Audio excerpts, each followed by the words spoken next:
Hello, everybody. This is your boy, the Almighty Green Talent, bringing you today's key to victory for tomorrow's game against the LA Rams. But before I begin, don't forget to comment, like, and share this video. Please smash the likes, hit the notification bell on top, and don't forget to comment after the video is complete.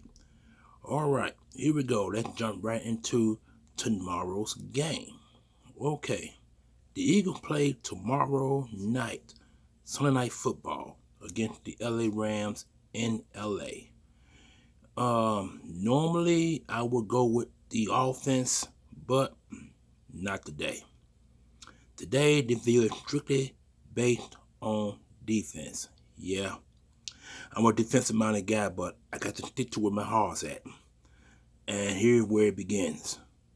The Rams present a different challenge, excuse me, than all of the games that we played this year.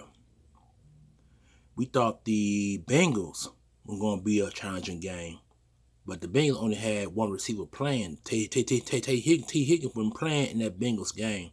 It was just Jamar Chase and their tight end. Well, this time it's a different story. The Rams got all of their receivers back, Cooper Kupp and Puka Nacua, who came on rather well last season when Cooper Kupp had a season-ending injury. Cooper Kupp didn't play at all last year. Puka did. Puka's a 1,000-yard receiver.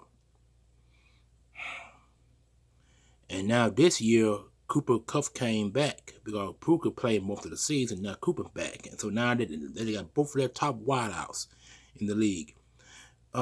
These two receivers are extremely strong at the point of attack. You've seen them. They are a physical bunch of receivers.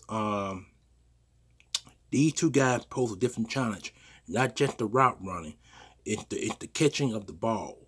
Which means that they can figure out some way defensively to put those two guys at a minimum of catches per quarter. I expect them to catch at least 2 or 3 catches. That's what I really want to see. But they might catch more than that. If they catch more than 5 catches, they need to stay out of the end zone. The Eagles' front can't function without the corners.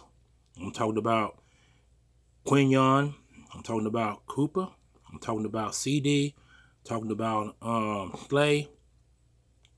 And I'm talking about the other cornerback we got.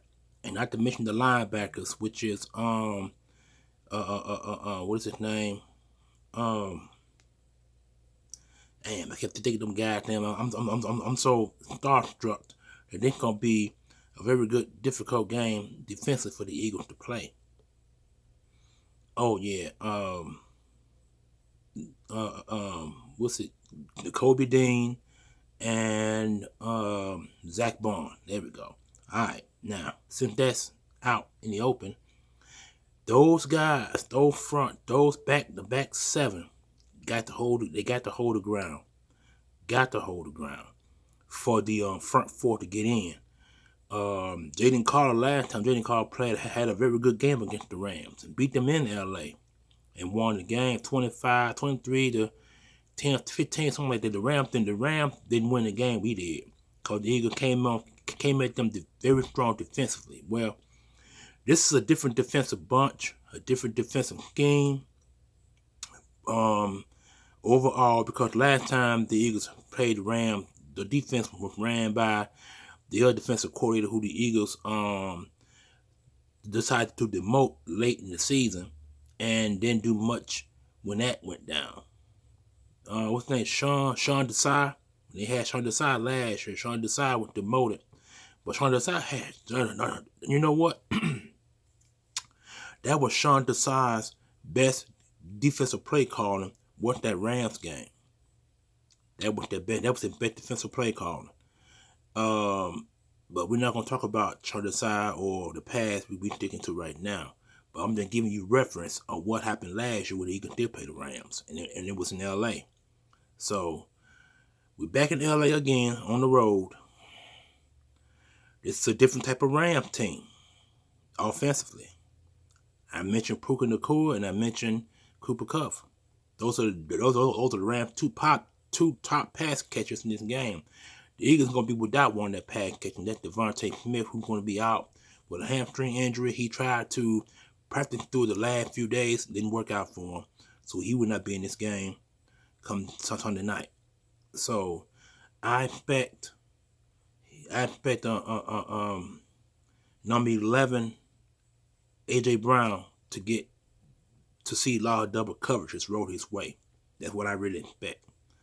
But that goes without saying about the Rams defense. The Rams defense is pretty good themselves.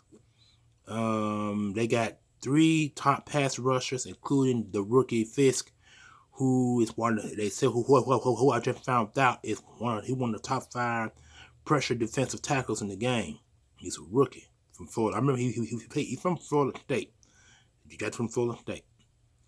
They mentioned them the guys on defense. I forgot the guy's name, but they got a pretty good defensive side of football as well.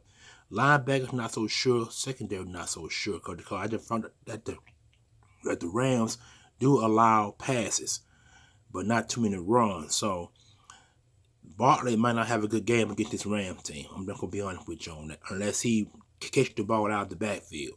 But for run between the tackles, that might not happen in this game because you got to remember in the game against the Browns, he didn't have Saquon Barkley didn't have a good rushing game against the Browns because the Browns bottled him up most of the game.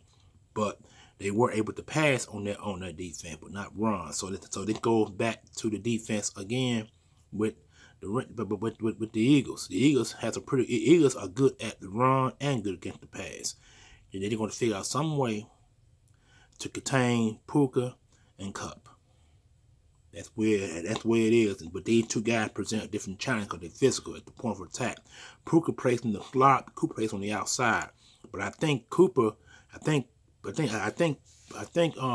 also play inside too, if I'm not mistaken. So wherever Cooper Kupp goes, that's where Quentin's going to be. If Quentin's on the inside, then Cooper's going to be on the inside. So one thing about I thank Vic Dancho for doing, he lined Quentin inside in practices earlier this year. So he's a pretty good. So Quentin can play inside and outside. So it's gonna be up to Quentin to keep Cooper under control. And Cooper gonna be lined up mostly against Puka. Puka's an inside receiver, but I think he play outside too. So you're gonna have CD is gonna be on the inside, probably gonna help Cooper at some point in this game. And the same can be said for Slay. Slay ain't gonna be lined up with either other receiver, depending on where the catch ratio can go. If Quentin can stop the pass on the left, they probably gonna put Cooper on the side where Slay is. And Slay has allowed a few catches, but not many himself. So you got 3 top defensive, you got 3 DBs who are capable of allowing less than 5 catches. So this could be a pretty good game, a pretty good challenge for the Eagles secondary, like they said, and it's true. So the Eagles secondary is going to hold the ground so the rush can get in to Matthew Stafford. If you guys remember last year when Jalen Carter was drafted, Jalen Carter buffed in and slammed Matthew Stafford to the ground for the sack, and it was like a 6-7 yard sack. But when he tackled him, when he sacked him, he slammed him to the ground. And that was a 7 or 8 yard sack, and that was on 3rd down play. So, this secondary for the Eagles pose a pretty good challenge for Matthew Stafford as well. Matthew Stafford never played a good secondary. He's about to play one tomorrow. And I expect Matthew Stafford to get rid of the ball a little bit quicker this time because I don't think he's going to want to face Jalen Carter. Not again. So if Carter get double and triple teams in this game against the Rams, Jordan Davis should have a good game. Jordan Davis got a lot of sacks. I mean, he got a lot of tackles this year. He got 35-40 tackles this year, but he only had 1 sack. I hope Jordan Davis can get at least two, 1.5 sack or a sack in this game against Matthew Stafford. And I don't think Matthew Stafford don't want Jordan Davis to fall on him. Not a 332-pound dude. So, and then you got on the other side, you're gonna have to deal with the wet man. You gotta deal with him on the left side. Then you got to also deal with what was his name? Noah Smith. You got to deal with Noah Smith, who has the ability to rush upfield to get to the quarterback. So the Eagles got a pretty impactful defensive line themselves, depending on where Vic Fangio line these guys up at. So you got to look at all the possibilities of the sacks. Then you got to look at let me see. Since Huff won't be playing for the next couple of games against because of the wrist injury, the Eagles going to figure out. You got Brandon Graham, so Brandon Graham can play so much on so many downs. The Eagles figure out someone. Oh yeah, Jaden's Hunt. Jaden's Hunt need to play in this game as well. He only got one sack this season, and like up to 8 or 9 tackles. So he gonna have to do pretty good in this game. Gonna have to, and that's where the Eagles pass rush coming from that front four, depending on the coverages that Fangio is gonna post for Matthew Stafford. So this could be a good game to watch. I can't wait to watch this game, and I'm very excited because if the Eagles can pass this test against the Rams, there should be no more questions or no more critics said about this Eagles defense. Like I said, I ain't got to talk about the offense. I'm not going. I think I made it through in a few nicks and knacks there in this video about the offense, but this video's not about the offense, not today. It's about the defense. Because the Eagles defense going to have to come through. We ranked number 1 for a reason. But if you lose this game against the Rams, they're going to drop you out of the number 1 ranked. And you only can be number 1 ranked for so long. You only can. So I'm gonna end this video with this high note. The Eagles should win this game in grand fashion. Shouldn't be a blowout because it's not gonna be a blowout. But when you play a good team like the Rams, it ain't gonna be a blowout at all. Normally, like I said, I don't give statistics and I don't give no type of calling of games for points scored. A lot of people do that. I don't do it because I want to see what the Eagles can do point-wise when it comes to winning games. That's what I want to see. I don't want to predict nothing. To all you guys out there in the Eagles land, all you content creators out there who do all these point shade and calling out point spreads and giving your predictions on points, y'all can have that. That's not me. When the game is over, then I can talk about the points. I don't predict points because points given and points mentioned are not always accurate. Yeah, you can call me a sport, or you can call me any name if you want to. That's on you. Keep your negativity on that side. I'm just letting you know what I don't do. I did that once about 7-8 years ago. Didn't work out well for me. So I did that one time to see how fun it would be. Nah, it ain't fun. It don't be fun at all because sometimes what you predict point-wise don't always be true.